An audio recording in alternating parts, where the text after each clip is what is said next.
Hello and welcome to another episode of Footy Corner. And we've got some nice guests for you. Daniel is a new starter on the channel. Welcome in, Daniel. How are we? Thank you for having me, Sparks. Yeah, I'm good, thank you. How you doing? You good today? Yeah, not too bad. Been a bit of a flexy day with work, but other than that, yeah, not too bad.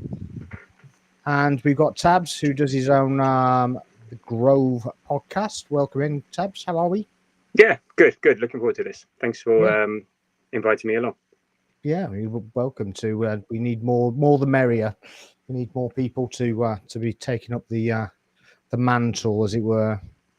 So yeah, but yeah, before we start, can we if you're coming into the live, please make sure you're liking and subscribing to the channel. Making sure you drop in comments as we go. So any questions you've got for the panel, anything you'd like to add to the proceedings, then please make sure to drop a message, and we'll get to them as soon as we can. But yeah, first of all, let's go to the game at the weekend. Obviously, the lineup came out, and yeah, pretty much as I suspect that we all suspected it was going to go. Tabs, but how did you feel with that going out? Yeah, I was actually maybe hoping for something a bit different. I think Arteta in his pre-match press conference sort of alluded to, like, you can all guess what lineup I'm going to make. So I think we knew it was going to be Sterling, Trossard, and Nwaneri across the top. But I don't know. I was just hoping that in when they had their break, they might have looked at alternative options even before the Havertz injury. Havertz wasn't going to play the rest of the season, so they were having to look at potential other options. And I just felt size-wise, considering how we play and how we do like to go long, and we have like either Havertz or Saka posting up to get the long balls. It just felt like they ruled out a sort of an out ball, which played out in terms of how Leicester played us. So I wasn't surprised, but I was a bit disappointed that wasn't more magically. It worked out later. So yeah. So you would have started the likes of Merino up top. Don't know if we would have started him. I was looking maybe for a 4-4-1-1 so formation, or a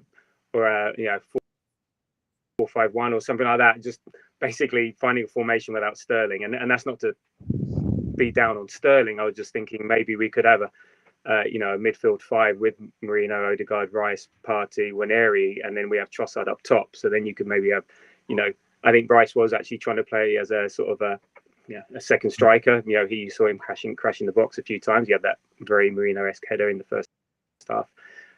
Just trying to look at something different, or even Trossard with Odegaard behind him. So it was Leicester City. So maybe try something different with Odegaard behind Trossard, and then you've got again a midfield four of Merino, Rice, Partey, and Nwaneri. So just something a bit more imaginative rather than just the 4-3-3 and just plugging in whichever players we had available. Don't know, but then did they have enough time to work on something? So we'll see. Don't know, but that's what I was hoping for. Yeah, I mean, I was kind of questioning whether we were going to get a three at the back with two fullbacks who are going to kind of bomb up and condense in the midfield that kind of way. So so it didn't rely so heavily on the height up front and basically holding up the play. So it was kind of what we all, I guess, expected to happen rather than what we hoped would happen. Would you agree with that, Daniel? Yeah, I think Mikel was pretty much wedded to that 4-3-3. I think as Tabs was saying, I think he's not gonna kind of move away from that. It just reminded me a little bit of the situation when we lost Saliba. He was kind of intent to play holding at the back a couple of seasons ago, and I think he kind of alluded to it back then as well, that he's going to kind of stick to that formation, stick to the way that he plays. So yes, I don't think he's going to kind of galaxy brain this formation at all. I think he's going to stick to it, and who knows? I think maybe the Merino outcome at the end might change his thinking. It will be interesting to see what he goes with on Saturday against West Ham. Do you think it was that way purely because it was Leicester, and we could do something else against a more difficult team, or do you think he would have done that no matter what? I think he does that no matter what. I said, I think he's wedded to think. I think how much time he had to react to the situation. So yeah, it's just Arteta and all the rest of it. And I think I like your point again. What he does against West Ham is interesting because, do you kill Sterling's confidence and don't start him even though he had a bad game, or does he need games to, to get some momentum, get something into him? Do you say, well, actually that worked and this is how I want to play, but then your options off the bench are sort of limited, and it's a toughie, and also the other knock-on effect is these knock-on effects. Trossard in the middle, I think, he's good. He can be good in the middle if you've got the likes of Havertz or Saka there who do take the long balls and he can play off them. Him on his own as a solo striker, be it a false nine or be it a Lilliputian focal point. Yeah, I don't think it works. So whenever he's played well up front, it's always, I think, in dovetailing with someone taller. So look, we all know Arteta's stubborn.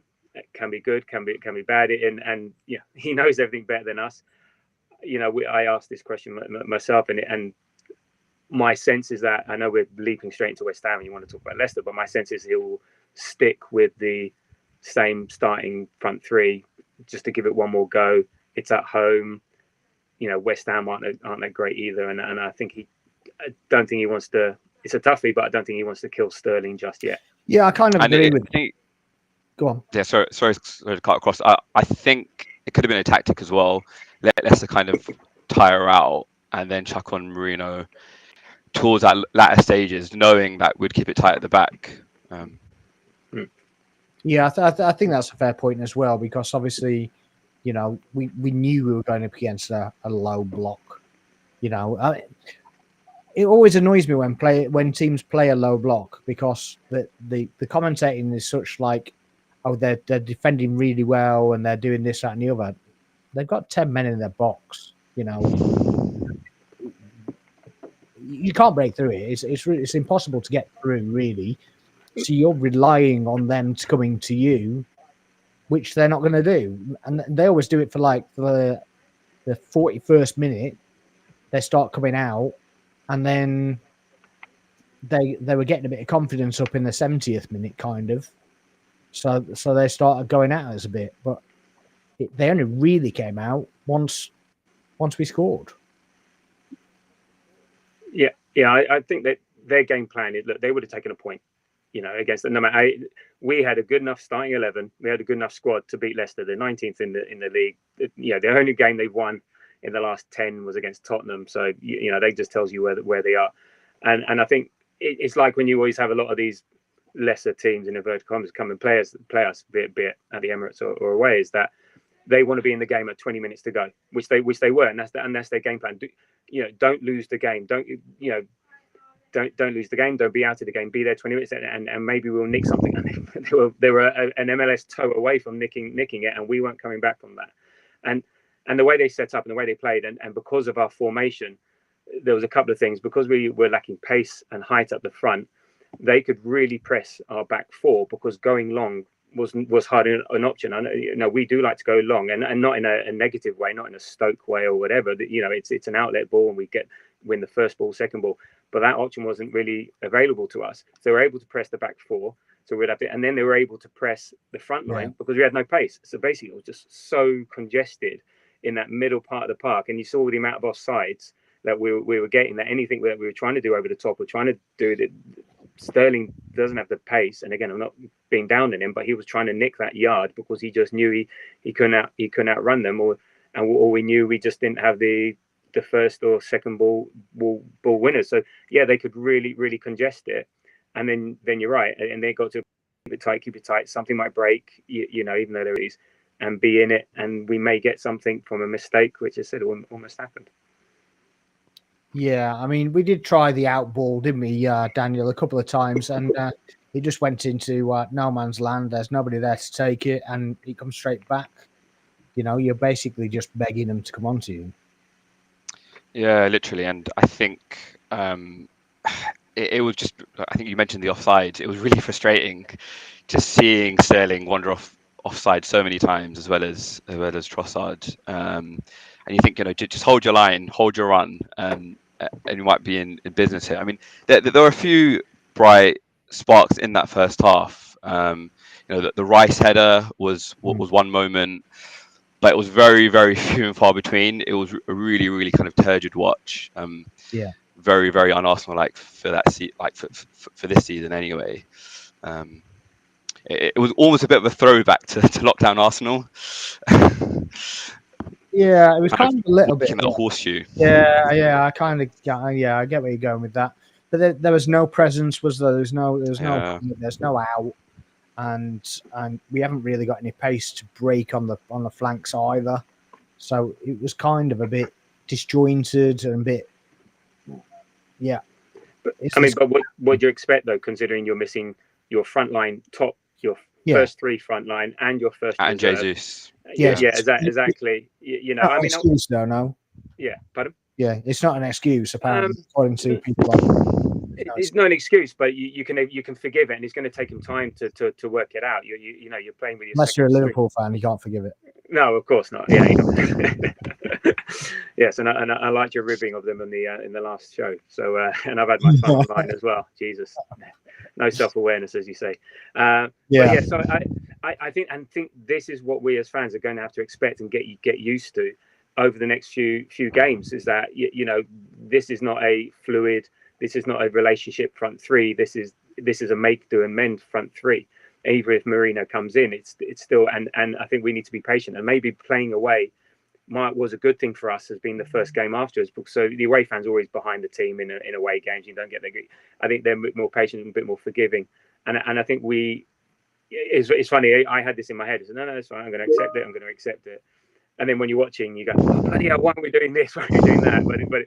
But I think we do need to sort of just have that patience in there and be a bit more pragmatic in our approach. And we are going to win, hopefully 1-0, 2-0 maybe. It's not going to be that fluid until maybe we get a few players back or this unit starts getting used to each other.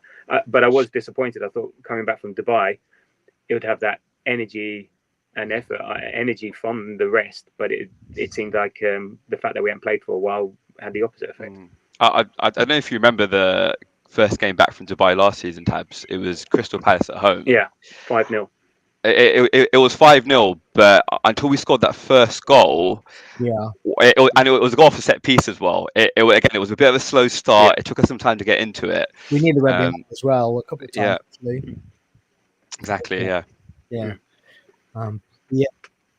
No, good point. But I think as well, having Partey in midfield instead of Jorginho, I don't think that really helped. I think we could have probably started with Jorginho in there just to give it a little bit more flavour from the midfield rather than because when he does clear it anyway, it kind of as in Partey clears it and it's almost like a hoof, isn't it? But it's tailored for a Havertz or somebody similar to get on the end of it because he's against one man and he's going to barge him out of the way or whatever, and he's going to get on the end of it anyway.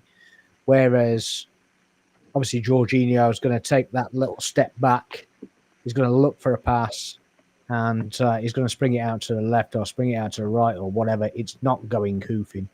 So, that was kind of my other kind of thought, but again, I can see why he played Partey, and so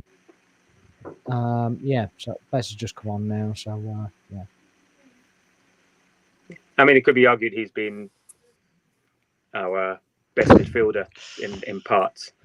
So he's not dropping Partey at the moment. Not in these games. I think I agree with that. But I just think for the presence of that ability rather than the breakup ability, because he didn't really need it against Leicester as such, because they're not going to come gung ho at you until you've given them an opportunity to do it. So that's all I was thinking, really. Bez, how are we going? Good evening, all. Sorry for the delay. It's all good, man. All good. I mean, Spirit of F1 is seen in half an hour and 10 minutes now. I'm like, we got Formula 1. Yeah, no, I'm happy with Hamilton going to Ferrari because I can wear red. Do you recognise this as well from the 01, 02 around Schumacher times? Yeah, I do. Yeah, absolutely. Yeah. What did you make of the game on Saturday, Bez? It was interesting. I mean, bearing in mind, I'm not gonna lie, I called the last 10 minutes on radio going to work, so I just put the radio and I was like, bloody hell. And then Merino, I was like, that'll be interesting. Yeah, And then that happened. we kind of haven't got to that bit, but on that one if you want. What were your thoughts on Oh wait, Merino? Yeah, doing that. well, Merino, I'm happy that he's able to do what he does and he keeps his head down. I know he's had a bit of stick from the start of the season. These few critics, for one, I'm a fan of his, but I kind of criticized him a little bit off stream. I think to you once when I met you, I think start of the season, I was like, so. But I'm not gonna lie. At least now I think he's got that vibe back that he can play for the team and just give his all, for the squad and for the fans as well, because he's a football fan as well. Yes. Yeah. Yeah. Meritocracy. I don't even know what that means, to be honest. Meritocracy. Yeah. So basically, based on it's you've earned your place.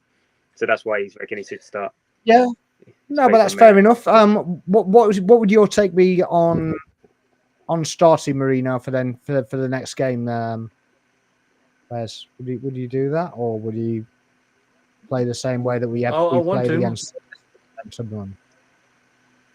I would like to start him now because I feel like the time has come that he needs to play more games, and unfortunately he's been a frozen out on the sideline. So we need to see more of him going forward. See some surprises from Arteta, but come now at the end of the season.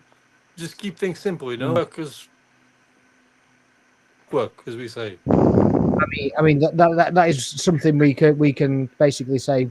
Arteta will keep it simple, won't he? He won't change anything until he absolutely has to.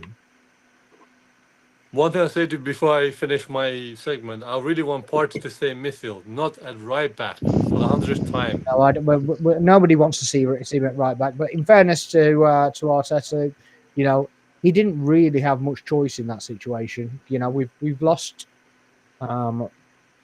players in every single position this season. So yeah, that's true. It's all been a bit of a balancing act. We didn't have a fullback at all at one point. So we've gone right through the whole repertoire of midfielders being out, of defenders being out. We even had the keeper out at one game, and yeah. Well, Ben White was on the bench. I was coming to that. Yes. Well, yeah, you read my mind, Tabs. Were you happy to see him on the bench? Yeah, of course. Everyone loves Ben White. Well, every Arsenal fan loves Ben White, and it's great to see his the tanned Adonis, back with the boys. So yeah, let's see, and it's a nice problem to have. So there's a lot of just will Ben White get his place back, and this, that, and the other, or he's Timber's looking knackered, get Ben White in. Well, we've got options now, and that's what we've been missing this season. It's cost us, not in terms of maybe how people have performed in that position, but what we miss when they're not in their best play. Like Partey, I don't think Partey was the issue. It's the issue that he was in the midfield. So there we go. So no, I think it's good to be back. As always, he's had surgery. Just got to ease him back in, and so on. So let's just hope maybe against West Ham at home, we're winning. 20 minutes to go. We can bring him on. I mean, Timber's an absolute monster. Love him to death. And but he's starting. I think he's starting to show some signs of fatigue, and I think it'd be good to give him a few minutes here and there. I don't think Ben White will come back as a starter, but for the next few games, he can give Timber a bit of a rest. Yeah, we forget that he's back. He's just back from injury himself, really, a major injury. Yeah. And it's basically an injury tightrope. Whether it takes one strain and he's out for a duration as well. But it's definitely nice to see White back. But Do you think if we were 2-0 up, Daniel, do you think we'd have put Ben White on rather than Merino? Merino wouldn't have been required. I mean, one area had those chances, right? He hit the bar and he hit the post from the side. I suspect Mikel probably would have chucked Merino on anyway, just to see how it might have looked like. Because it's worth a try, especially when the stakes are kind of relatively low. You're 2-0 at Leicester, and it's worth having a look at that kind of formation, see how he looks and up top, I guess. Do you think he would have done that, Bez? Do you think he would have actually played him, or do you think he'd have kept the surprise up his sleeve? Because we all know he's a little bit shy, don't we? I'm not going. I saw a video from Ian, as you know, from Arsenal Canon Pictures. Literally, there was a video I think around November time. Someone asked him, "Would you play the striker?" He said, yeah, I'll take it. I'll take the opportunity. Somehow I think this was like in the pipeline for some time. Like, because we played the league before, as we discussed together. Football, like something was discussed prior, and he had said that in Match of the Day interview. I feel like he kind of like established the idea, like, oh, you know what? When the call comes, towards me, like, oh, we'll need you just to be like, when Freddie Ljungberg played all 5 or 6 cup rounds, I think few games up front. I kind of thought of that clearly now. Hopefully, touch wood, it gives us some some extra ammunition up our sleeve, shall we say, no? And let's hope. Yeah, hopefully more tricks up your sleeve again. Yeah, for sure. I just have a funny feeling that he wouldn't have put Merino on at all.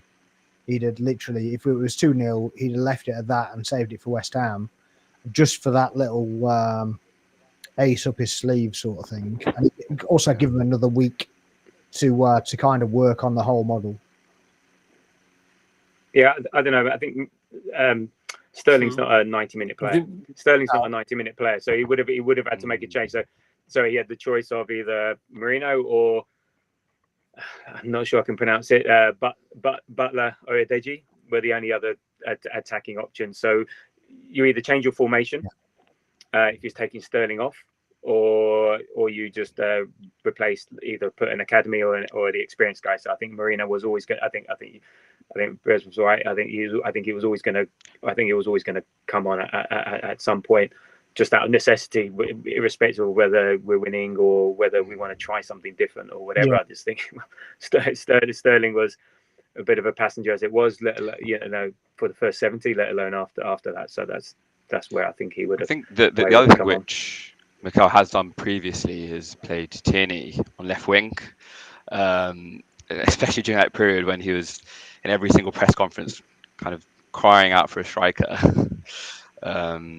So that was another option, I think, playing Tierney at left wing. And that could be something we might see going forward if we're winning and we're trying to close out some games, playing Tierney there as another option just to shore it up a bit.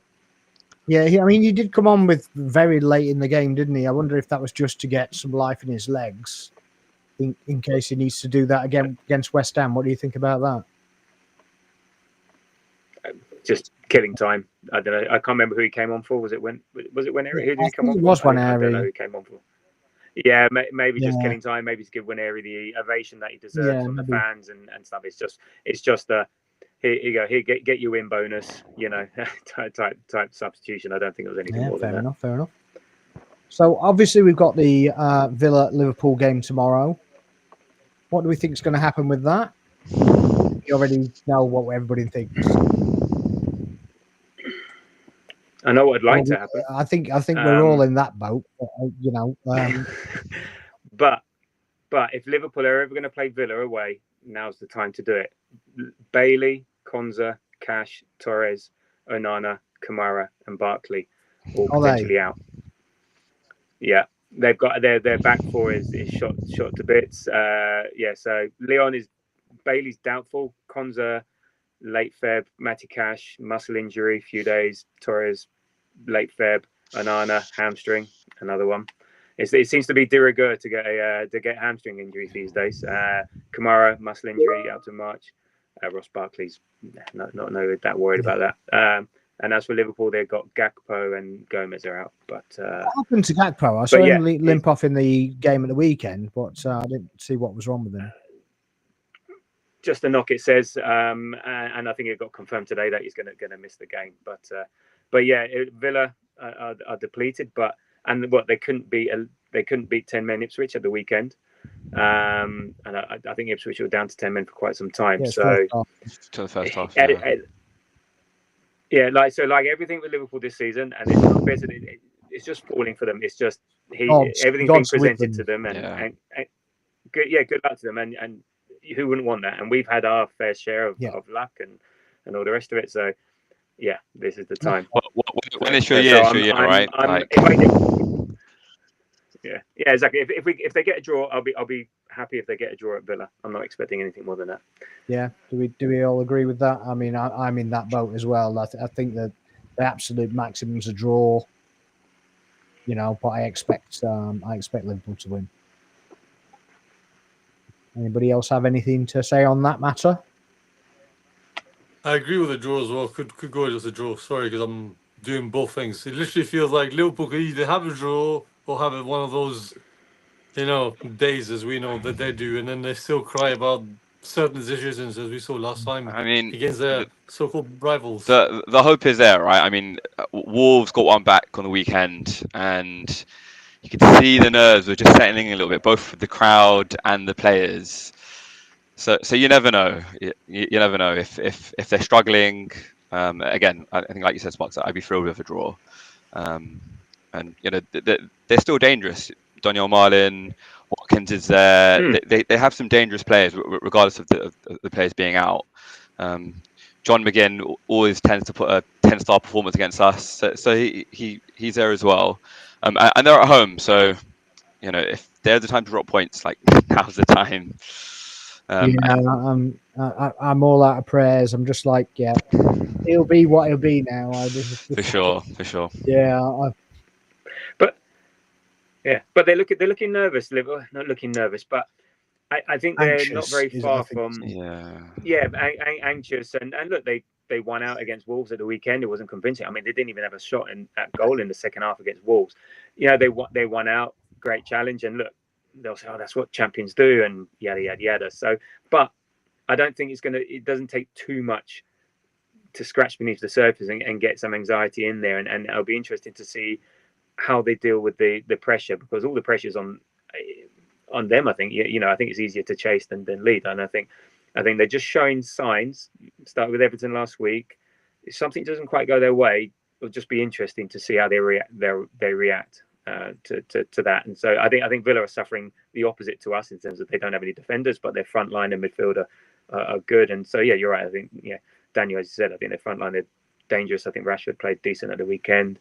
Watkins is back, and I think Emery will want to make up for that poor performance that they had against Ipswich. So I think, but I still think it's just Liverpool season. You don't think Emery's going to bend over and take it because he doesn't like? I think it was an exceptional circumstance last season against Man City, right? Because it was Man City and it was Man City away. And I think it was 3 games in a row for them as well. They had their Europa Conference League or whatever it was. Yeah. They had that game like 3 days later or something. So I think he basically just rested the whole team. It's just like, and the same with West Ham as well. When they played West Ham, literally just I mean, not that anybody was attacking City anyway. It was kind of just, we know we're going to get beat, so we're not going to bother, are we? But yeah, Emery's got history, hasn't he, with Arsenal? So it's may will be the case. But they're at home. One thing doing it away, which in a way is a bit worse. Actually, I think you're a travelling army. But no, they're at home. He won't get away with that. And as I said, I think their next game, So I think he'll go as strong as he possibly can, and he'll try and of course try and win it. Yeah, fair enough. I just don't have any faith in it. No, I don't know.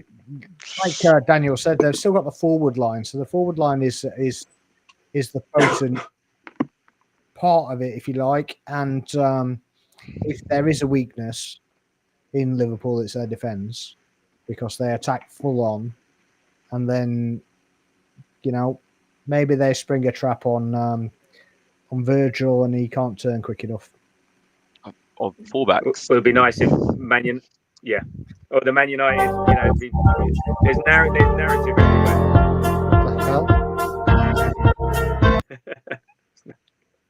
Don't do me. Yeah. What happened there? I saw that. You're just doing your DJ set at the same time.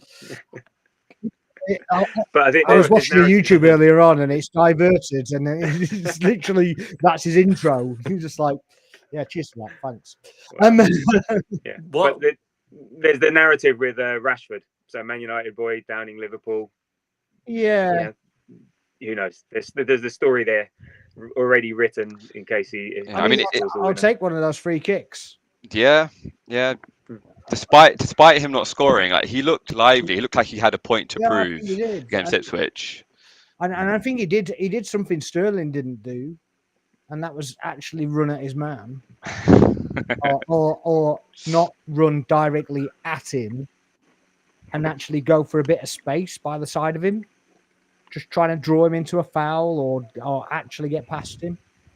And I think if there's one criticism of Sterling, that's got to be it. He doesn't try and take on a man. He's like he's like a rabbit in headlights for me at a minute.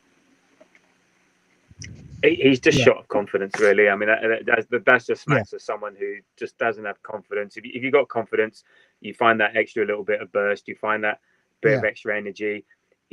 When he's got the ball, confident players, it's it's ironic. They slow the game down, but they also act really quickly. So where he gets the ball, and you can just sort of see him thinking, and you can sort of like 1, 2, and then bang, it's too late. Too late, and his instincts are wrong. That shot, the shot that he should have taken when he passed to MLS. Yeah.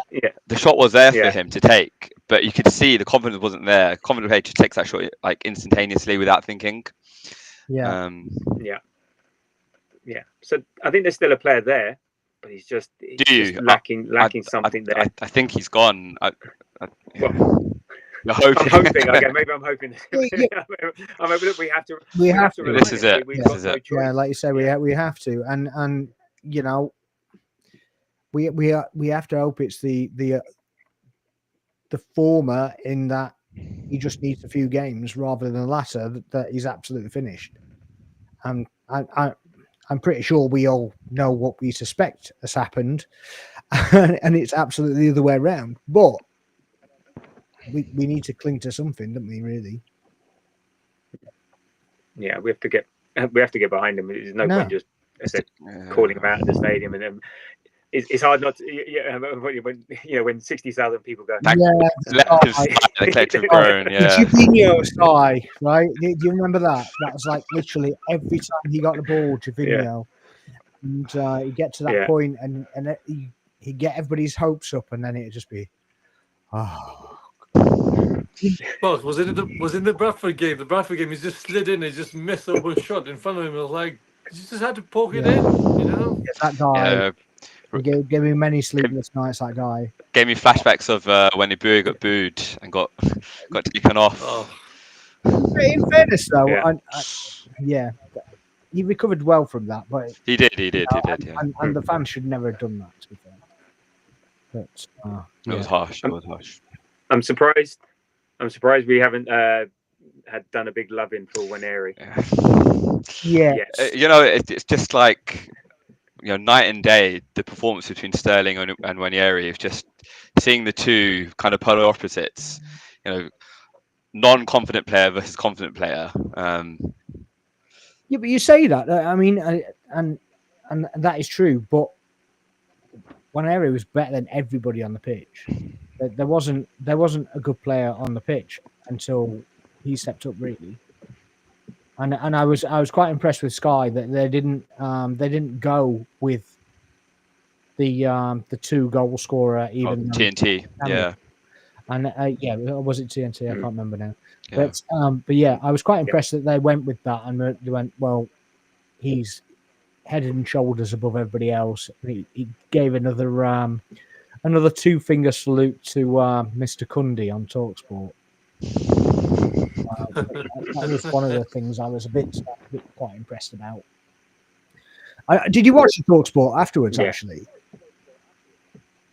so watch, look up the clip, because what actually he was fuming, right? Because obviously being made to look stupid again, and he was proper fuming. He's proper like stony face, and then this, that, and the other, and then they go on this whole thing, and the two that were with him, I can't remember their names, but they were going, oh, you know, it was a performance, it was a man of the match performance, and this, that, and the other, and he's going, well, yeah, but the defending was just crap.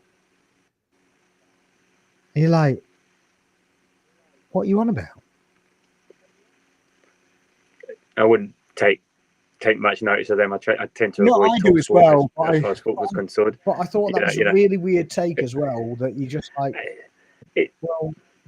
it's disingenuous nonsense. They double down. They never admit that they're wrong, and it happened with MLS as well, and all the furore and nonsense around that. And they don't ever admit. They don't admit. Oh, maybe actually, what will happen? No, tomorrow he'll say he's the best player to come out of the Arsenal academy, and he should be playing for England, because they're just disingenuous and they flip and flop depending on what the audience wants at the time. Yeah, exactly. I know. Defending it wasn't great. You know, if you think about the 2 shots that he took, and then the goal that he set up, and the one he set up for Rice, that's not shit defending. That's like quality forward play. You know, he's not giving the defender a chance to do anything. And look, you know, the stats in terms of the whole game. We had 11 shots in the whole game, and he took 4 shots, and he set up the other 2 shots. You know, and even now he scored 7 goals this season. You know, at 17, he's been man of the match. This was nuts. I saw this come up on the socials. I think he's been man of the match 5 times. Yeah. In this season already. Yeah, against Bolton, Preston, Brentford, Girona, and Leicester. 17 years old, for crying out loud, and he's still got another month to go. It's like, instead of this, is what I don't get. These are kids. Yeah, I've got an 18-year-old boy and whatever. These are kids, and you know, just have a bit of grace in terms of, like, instead of just knocking this guy, just think he's an England player. Now, look, I support Italy as far as football's concerned, but that's another story. Okay. But yeah, well, my parents are Italian, but yeah, and upbringing. But you know, England have got this 17-year-old kid, and he's going to be a superstar, and he's going to be amazing for you. So instead of just knocking him down, why don't you praise him? Why don't you think, wow, this boy, this teenager, you know, how great is he? What pleasure in there is like. Knock it. What the hell was he doing at 17, for Christ's sake, other than picking his ass, but picking his nose?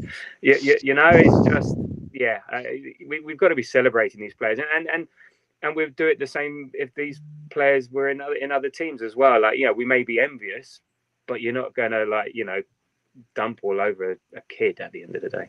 Yeah, it's like the old Saka debates, isn't it? Where everybody's got he's crap, but I'm going to put that into there, and he's, you know, just going to rib him for no reason. It's just disingenuous nonsense, isn't it? Yeah. And how lucky I'll be to have. Well, absolutely, and Highland FC. Well, honestly, and his 14-year-old brother is still at place for us as well. So he's coming. Yeah. Wow. And apparently he's even better. Max Diamond, all the hype around him as well. Yeah. But yeah, Oyedeji's supposed to be. You know, he's not supposed to be of the same ilk, but he's supposed to be pushing. The club were looking to release him, but then because of the injury crisis, they opted against it. So, were they? Yeah. Okay. And he's 22. He's 22 years old. If he was going to make it by now, he would have done. And the likes of Sago Jr. and even all the chat around was it Obi Martin, who went to Man United, and if Arsenal wanted to keep him, we would have done everything within reason to keep him. The fact that he's gone to Man United, it's either tells 2 stories. One, for the money, and you I'm never going to knock that, because you never know the circumstances, and you take it while you can as a footballer. 30 grand a week as a 16-year-old, it's unreal. Yeah. But but we don't let him go if you think, nah, we don't see a future. And also, Max Dowman would have just about leapfrogged him anyway. So, you know, fair play to him. Good luck to him. Again, not going to knock a kid for wanting to try and get something out of your future, but yeah, I'm not too fussed that we let someone like that go. And the same goes for Heaven, who's gone to Man United as well. It's all about, you know, opportunity, and if you're good enough, we'll keep you.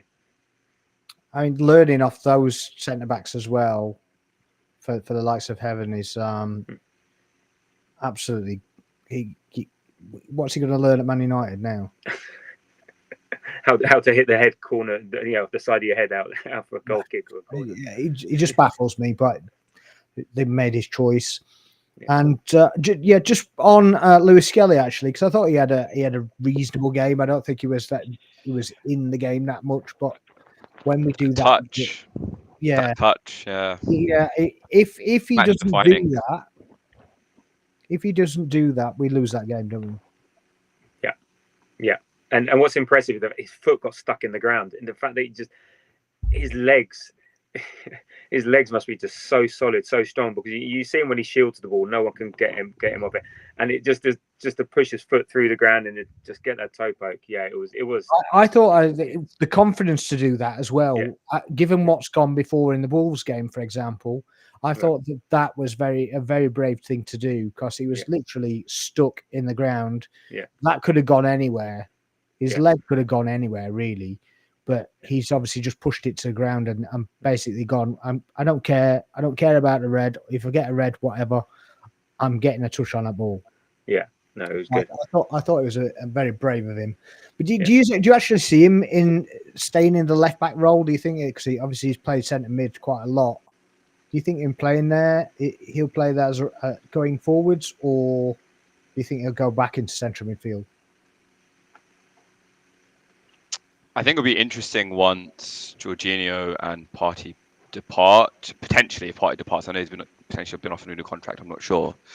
But interesting, kind of Mikel's thoughts, because he started off as a midfielder, but he just looks so natural as a left back. It's almost like if it's not broken, why fix it, sort of thing. So, again, it'd be interesting to see what happens once that space sort of frees up, and if Zubameni comes in the summer as well. It's another thing to see how that might look like in terms of the midfield formation. Yeah, I mean, obviously, you're probably going to end up with Havertz dropping back in there as well. If we get a striker, there's actually talk of two strikers, which, you know. We're not signing a striker now. We've got Merino, so it's fine. They've already decided we need another left back, another goalkeeper. We're not signing a centre forward. And in the stream, you're more left backs, more goalies. Don't do that to me. Don't do that to me. No, I think my heart can't take it. I'll just cut the floor. He's 18. He can be whatever he wants, you know. But but this is opportunity. I think Daniel's right. He's just stepped in there and he's made that position his own. And I think it'll be horses for courses. In a way, I think Calafiori might have been a better left back during this game. But I think it might be one of these Ashley Cole situations. He sort of comes in, gets that position, and then you know, makes it his own, and then Calafiori then becomes an option either as the left centre back or left back. And look, with the amount of games we're playing, we need squads, and no one's going to play all, apart from Saka, you know, Rare, all like 150 games or however many it is this season. So there's going to be plenty of opportunities. I don't see him, especially if we buy Zubamendi as well. I don't foresee that he'll be pushing up there or in anytime soon. I think what he offers to us as left back and so on. I think if I was going to make a bet, I think it's there. But to be honest, I think he could play brilliantly anywhere on the left wing, left 8. You know, even number 6. Yeah, left back. Be what he wants to be. Who cares? Yeah. Bez, what are your thoughts on that? So I'm hard to keep up with two things at once, but yeah, several things. Lewis Skelly. I'm a big F1 fan, as you know, so forgive me if I'm a bit drawn out from my Lewis Skelly, intensity there. Yeah, Lewis Skelly, do you think he'll stay in left back or go in midfield? I don't think he'll stay there for long, because knowing the guy, he's got a good level of mind. So I think down the line, come the future, I think we'll like to see him a bit more front, because he's got a good attacking threat. If you know what I mean, he's got a good level mindset for a young lad. but he knows like what he wants to do. It seems for his career, for his own beneficial, right? But he's got this thing which like he gives out even the presence. He makes like his presence felt by leaving a mark in the game, will be good and a bit bad, shall we say. But what I like about him, he does not let him phase him, you know? The way he turned around, what he did to Haaland was beautiful. And you have, you know, the talk sport, as you said, and the other media outlets attacking him for celebrating. I like, Haaland has done it many times. Like when he hit Gabriel, you know, Magalhaes, the defender in the head with the ball after they celebrated 2-2 draw. So now we went 5-1 against them. Apparently we can't celebrate. As we said together before the game, it's like, surely but surely these people will need to see like the difference. City celebrated draw against 10 men. We celebrate 5-1 against 11 versus 11. Somehow, somewhere, we get critics that's criticizing us, how we play, how we do this, how we do that. I mean, They're much standard. worse than us.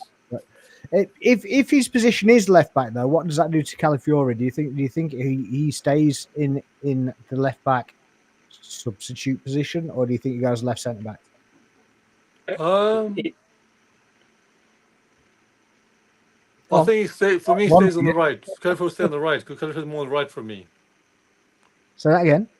For me, Calafiori will be more on the right side. Come Ben Wise having No, backup. left side. Would you really need Ben Wise backup? Yeah, no. Sorry. It's simply be the backup on that side, wouldn't he? And then there's a lot now. There's a lot of headache in that department. Yeah. Yeah. Well, we need to get rid of Tommy Asu, don't we? That's a headache in that department. Just had a picture on Instagram. Instagram about Tommy Asu. I think he's just had surgery. Yeah, he's had his second surgery, hasn't he? Yeah, his knee in a brace and big bandages.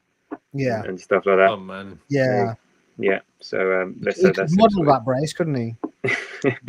He could sell I'm surprised he's not got one on both legs, on both arms. How he? but there I think we go. each time it's been the same leg, actually. Yeah. It's. I think look. It happens. It's footballers. I think it's tendonitis or something like that. It's just one of these recurring ones. It's just.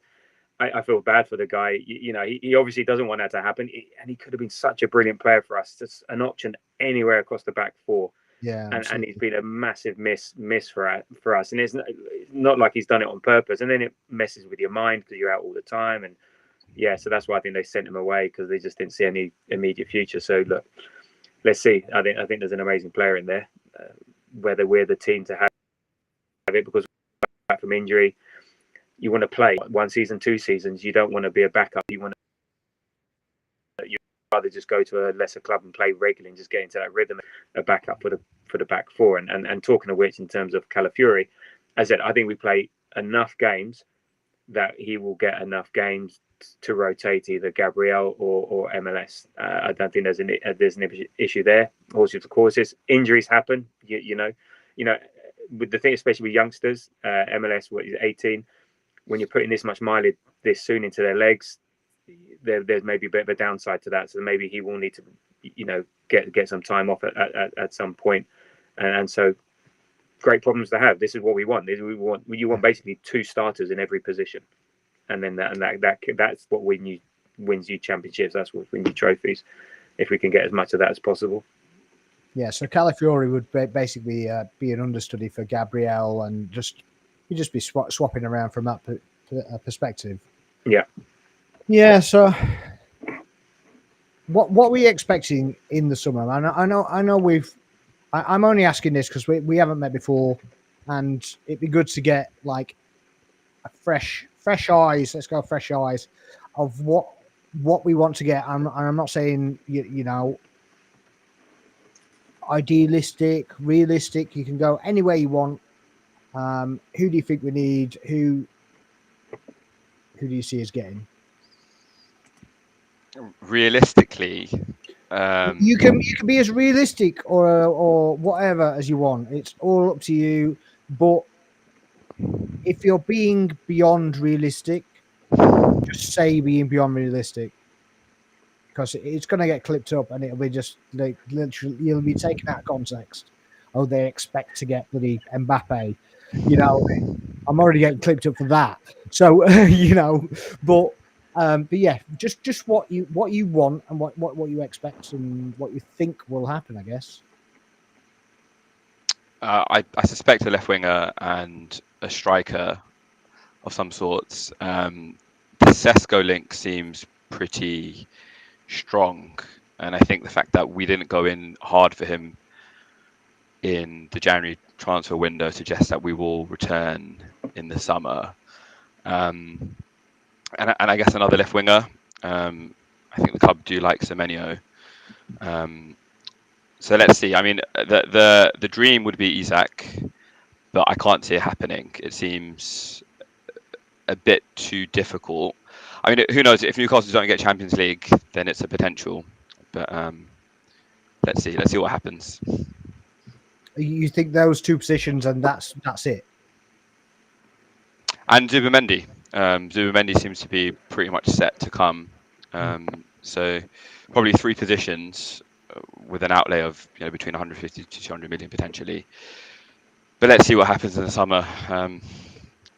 By the time we get closer to silly season, that there'll be much more links coming out. So I don't care about links, to be honest. I'm just talking about from our perspective what we actually think might happen as a semi-educated guess, if you know what I mean. Because we don't know. We're not in the nose or anything like that. We're just fans like anybody else. But we kind of, we see a lot of games and kind of, have our opinions. Tab's dying there. Go on.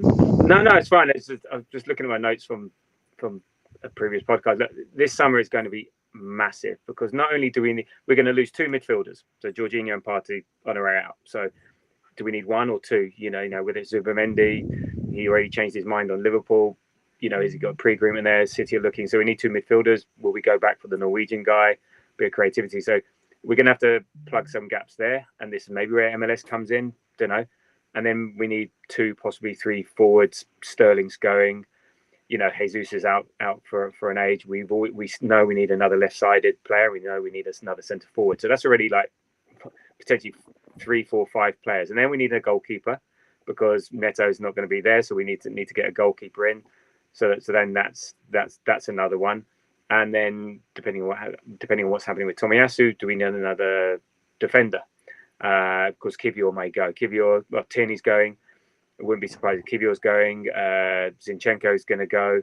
So all of a sudden, that's a huge summer to think. Now you don't have to replace everyone, but you just need to replace with quality. So in the left back, you've obviously got Lewis Skelly that can cover there now. Well, no, exactly. But there's still a lot of. But look at us this season. We did get down to our fourth. Lewis Skelly wasn't even in the picture, so we had to use him. So we found that.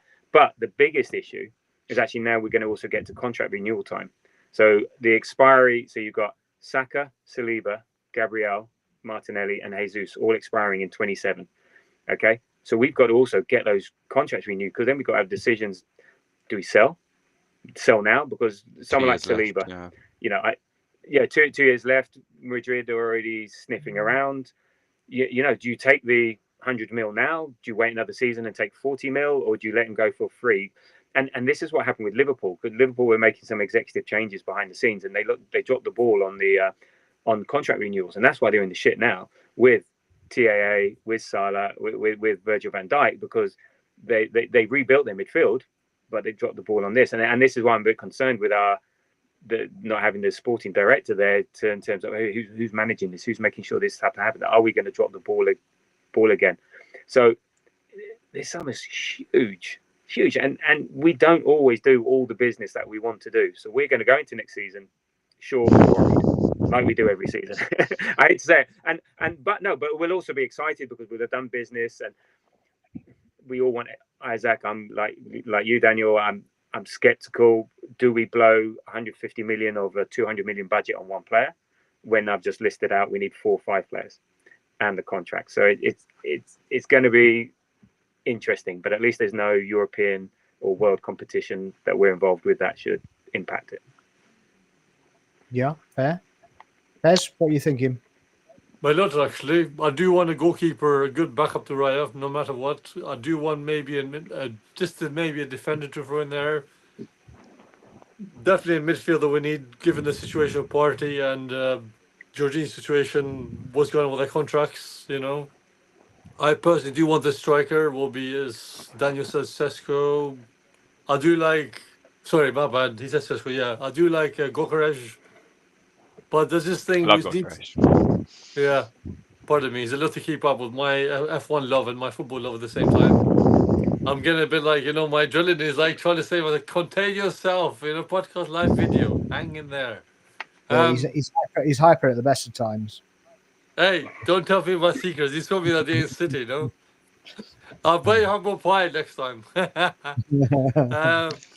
of the matter, though, I'm not going to lie. I just hope we do business early this summer, as we sit together, like, face to face. I just want a business to be done nice and early, so at least we'll have a bit of an easy breather near the end of it, rather than just, like, it's like last minute clearance sale. It's going to be again, I don't want that again. It's trauma.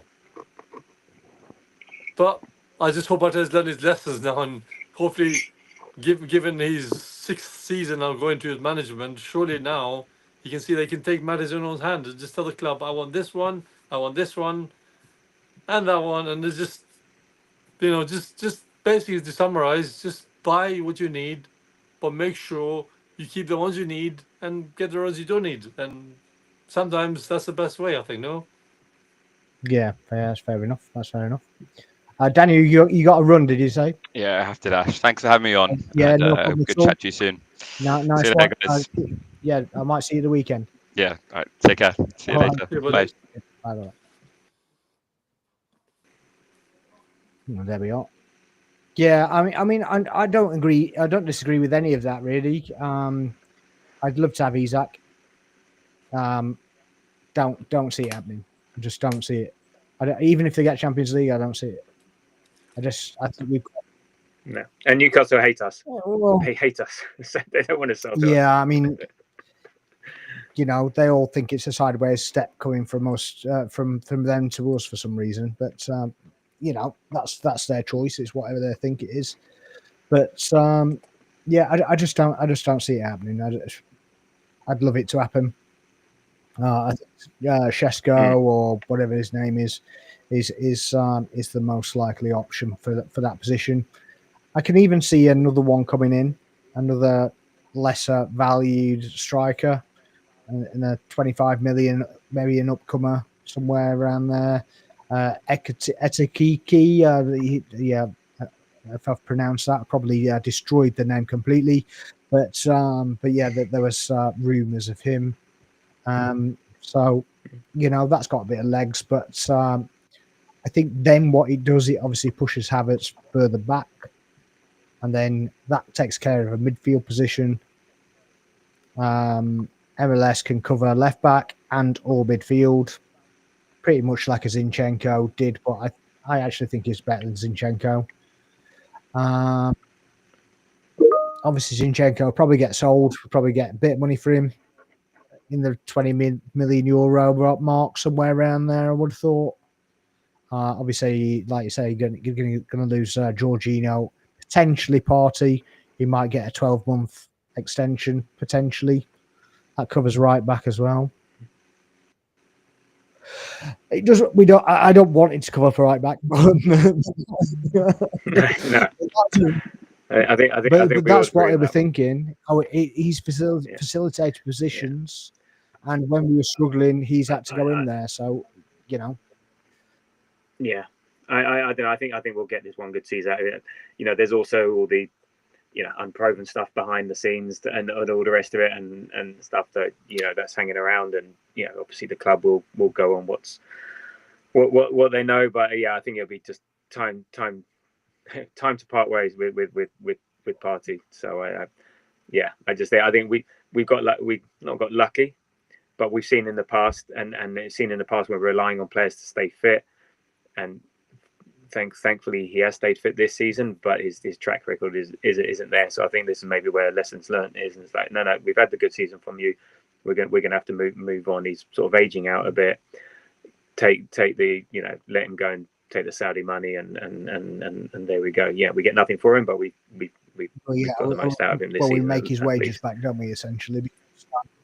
Yeah, exactly, and Zubimendi won't be on as much, so yeah, that can go elsewhere, because also with these contract renewals, all of a sudden we're going from the high 200s to 300 plus now for Saliba, for Saka, for others, and the knock-on effect of that. So our wages are gonna spiral. And in terms of centre forward, I think the choice is: do you want that finished article, or are you buying the next Isaac? In terms of we're going to evolve the player. So Sesko, I think there is a player there. I think he has a lot of traits that we want and what Arteta wants from a forward, but he's not the finished article. But you get him for half the price, a third of the price, and then we I think are we going to be more speculative rather than okay, look, the Isaac ship has sailed, and let's create our own new team, because again we all spread the goals around, we spread it around, so we need a focal point, but we don't necessarily need that striker as such because of the way we spread the goals around. Yeah, I think we'll probably go on the pragmatic side, won't we? That we're going to look for somebody that's going to grow into it rather than here and now 25 plus striker, aren't we? Do you agree with that, Bez? Can you say the last bit again? Sorry, because I got caught in this. Yeah. So I think we're going to go with a pragmatist approach where we basically go for somebody that's going to grow into the role rather than just bang in 25 goals. I totally agree with you. It's like literally how we picked up the example of let's say, well, for me, the example, like even when Granit Xhaka came, as you know yourself, like, because you know me, I loved him to bits, and there's moments I hated his antics as a football fan, as a human being more like as well. I think we saw when he first started, a lot of people like criticized him how he was a bit of erratic, a bit rash, a bit brash, But he grew into the position, he grew into the team. Literally, like he actually came strong near the end. Sadly, we let him go the wrong time, and he could have helped us a lot last we season. promised him to go, didn't we? He wasn't. I mean, I think we got an extra year out of him anyway. To be fair. Yeah, I mean, he did carry us through. He did carry us through that season and the year before. Well, the year before last, shall we say? We grew into it. He grew into it. Shall we say? He came in as very like a young boy, a young lad, and then he just fit in like a shoe to the team. Really carried himself really well, despite that outburst of him, which I didn't really like it, but he had to do it, I guess, for his own being, shall we say? Yeah, I mean, I agree with that, and I also agree with this as well, where it says we need the finish article, we got a title to win, but of course, we all agree with that, but we all kind of know our club. Of course we do. Yeah, and it depends. Again, it's a lot of money. Isaac, you're not getting any change from about 120 min, and does that scupper with everything else? And we know. Yeah, we are a risk-averse, pragmatic leadership at Arsenal. So, the Declan Rice one, that's the exception to the norm. I would say. Yeah, again, everyone would take it, but then that leaves you 50, 60, 70 million to do the rest of the business. So unless we're making money, yeah, I don't know. I don't know. What I don't want is for us to be chasing him all summer, then get turned down, and then we're screwed. It's got to be a very quick, right? Yes, no, right. Fuck it. Excuse me. So let's just move on. Let's move on to that. I don't want to. We need to pivot and make sure that's lined up, and we need to know pretty quickly if it's happening, because otherwise we get dragged. I think with Rice, I think we always knew it was going to happen. It was just semantics and just the mechanisms of how transfer works. I think we always knew he was in the bag because we did the legwork. City come in and flash the cash, and I think he wanted more than just someone just flashing the cash and so on like that. So I think that one wasn't so drawn out. Yeah, and as Bez said, get it in early. And I like the rumours around Zubimendi. And Knipe and the Norwegian guy and even Sesko. I think there must be some sort of talk. Okay, fine, you're not coming now. You didn't want to come now. Fine, we'll get you. What do you make of the uplift of the rumour Miller's kind of gathered a little bit of pace on Nico Williams? Where are you with that? And do you think that he's the right guy, or do you think we should go with somebody else? It's his wage demand seemed to be the issue. As actually his stats go, he's had not a very good season. I think he's only scored one goal this season. He's had a poor season. There's potential in there. He's young. Is he an Arteta player in terms of discipline up and down the pitch? I don't know. I haven't seen him enough. Do you put all your eggs in that basket? I like the Semenyo links. Premier League proven, possibly cheaper, definitely cheaper on the wages, and he's more like Williams we're a stepping stone club for him. No matter how big we are, you don't see him for the duration. Where someone like Semenyo, you could see here for a bit longer, and then this would be the pinnacle. I would say that. You'd think Nico Williams is sort of at the age that he's coming. He's sort of like, I'll go there, see what happens, and they'll move on to Barcelona or to Real Madrid or something else. So I'm not wedded to Williams. I'm really excited if he did, and great. Yeah, how much we want to invest in that versus other options, Premiership ready, I'd maybe choose someone else, save the money for something else. The only upside to Williams, Bez, is his release clause. It is relatively low for a player of that kind of stature. Do you think that the wage kind of offsets that, and he's worth the gamble, or do you think that again you just go somewhere else? I do agree with Tabs, because somehow I'm on the fence with him. I did see him in the Euros when he played for Spain. He looks lively. I do like his brother. I think his brother is more physically imposing. I think he's older. I think correct. His older brother plays as a striker, if I'm correct. And him himself. Pardon? I think he does. Yeah. Yeah. Yeah. I think they both play at the same club. So yeah.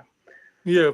But the thing is about Nico himself, I do like him. He's got good mindset. I mean, I'm not gonna lie, if we do get him, provided we do it nice and early, as I said earlier, provided that we have hopefully Option. even Martinelli there still, or not that, we don't know what Martinelli's mind will become 1-2 years from now.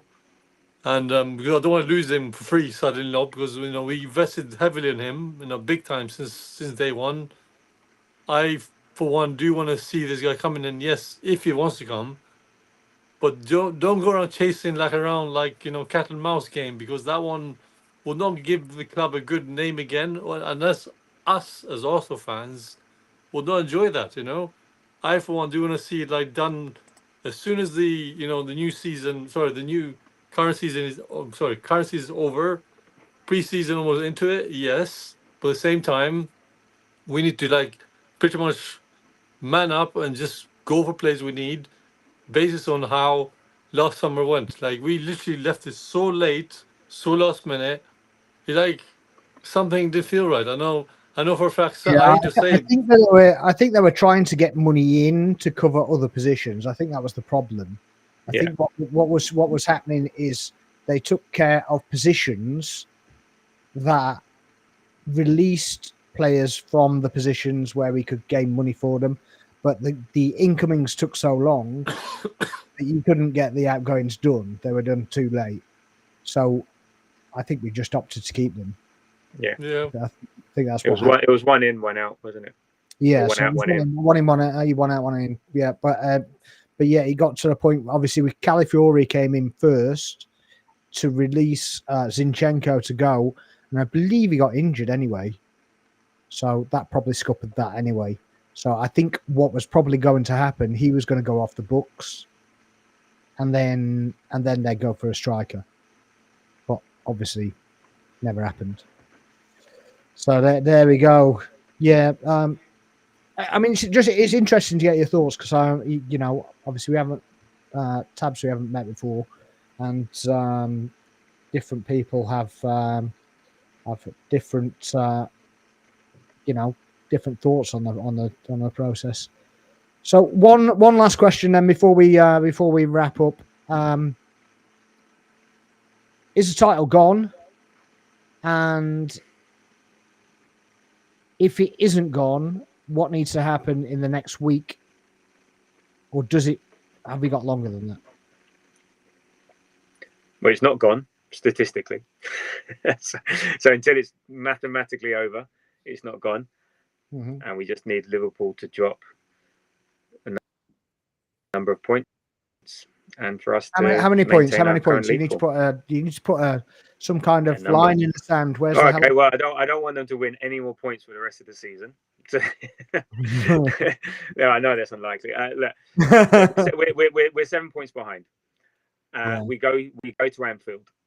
So if you know, at the bare minimum, we need to go to Anfield 2 points behind. So because the draw is not going to be enough, because even if it's 3 points, even if we win, we time points, that their goal difference is just that much better than us at the moment. I mean, what is it? What's their? I'll just have a look here. What's their goal difference? Yeah, plus 36, and we're on plus 29, and they've scored 60, and we scored 51. So we need to get to Anfield and hopefully win with Anfield with a subpar team. I think it's in May. And that would be an amazing title decider. So yeah, we need to drop them. They need to drop at least 5 points over the course until we get to that game. So we need to be at least 2 points. You behind think 2 points behind them when we get to Anfield, and we've got a shot. Yeah, we got a shot because then it's we win that game, we go ahead. If it was like 4 points, you think that's it? No, I think that gets a bit too, even then. I think it's too much. It's we're going to drop points, they're going to drop points, hopefully. So I think if you're being realistic in the scenario, then I think that's the best. I mean, I don't fancy us to win at Anfield anyway, to be honest. No, but at least we're in a chance, and we can go all out, and it'll be like, right, we know what we have to do. A bit like 89. We need to go and win 2-0 to win it. So literally a cup final. Yeah, exactly. So that's my thinking. It's not over. We could hope they lose. They get an injury. If they lose Salah, they're a bit screwed. So but we need to do our part. We can hope without wishing him ill. Okay. Maybe just put that. No. If his hamstring goes twang, he's only just doing it in sympathy. Yeah, with the other that's people. true. So that's true. That's it. So. Well, Holland went down with one as well, didn't he? So no, it was his knee, but I think he'll be fine. I think he'll be fine. So there we go. So yeah. If you're going to ask me hand on heart, no, it's done. But there's still a chance. So is what you're saying. Let's hope. Yeah. Yeah. You agreeing with that, Bez? I am, but I'll just say this quickly. I saw a video of Mo Salah having some fun in the Blackpool Pleasure Beach in a roller coaster somewhere. Have you bought your ticket to Blackpool? Well, I don't want to, but he did. I'll come to Brighton. I'll be straight on there. Get my ticket. I'll just push him off the ghost train or something. Look, I'll come to Brighton and we'll plan our little revenge. That'll be fun, won't it? But anyway, all jokes aside, I do want us, just to do chasing as much as we can, just to keep going in this pace. I do agree as well with Tabs. I do want like a 5 points deficit at least. But this time I want maybe a point or maybe 2 as well to catch up to them. And then at Anfield, we just need to go with our head high. Just don't be scared. Don't be scared of Liverpool. Take the battle, but don't be scared of them. Why should we be scared of them anyway? Well, they're the highest scorers in the league. That's why. Well, we've got the best defensive in the league, Yeah. Well, should I put this out for nil. you guys if that helps? If you can read out my dark light, What does it say? I can't read that. It says victory through harmony, as you can see as well. So, right, okay. Yeah. Fair enough. Right, Tabs, nice to meet you. Thanks for coming on. Pleasure to meet you too. Thank you very much for inviting me. Yeah, welcome anytime, my friend. Anytime at all. Bears, nice to see you, and thanks for coming on. Thank you for having me for such late notice, because the F1 is killing me. This embargo, which I live practically just there, so near Greenwich. I could have gone, but the tickets were gone. You have no excuse if you only live just there. There's no excuse. I know. Literally, think about where I live. Hey, Tabs, I live near Millwall, so think about Greenwich for me, just literally like a 30-minute walk from here where I live. Yeah, fair enough. Right, well, thank you guys for all joining us. I've been Sparks. Make sure you're hitting the likes and subscribes, and drop the comments on the video. I'll upload this to the actual video section as well, and drop your comments on there. Any questions you got for us, drop them in the comment section, and we'll try to get to them then. And until then, we'll be back live Thursday 7:30, and we hope to see you then. Good night.